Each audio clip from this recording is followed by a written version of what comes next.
ప్రామాణికంగా పెట్టుకున్నారు. రైట్. శుబ్లీ గారు good evening. Very very good evening అన్న. నమస్తే. నమస్తే నమస్తే అండి.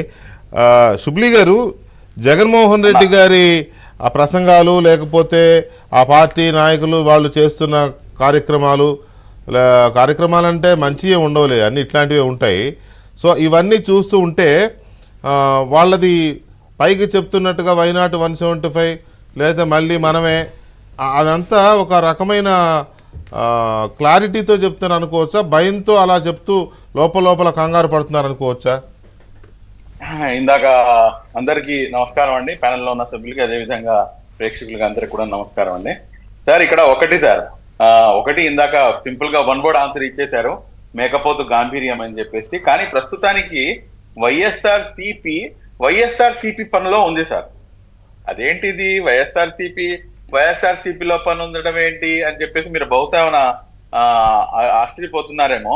వై అంటే ఎక్కడ, ఎస్ అంటే శవం దొరికిన, ఆర్ అంటే రాజకీయం, సి అంటే చేసే, పి అంటే పార్టీ.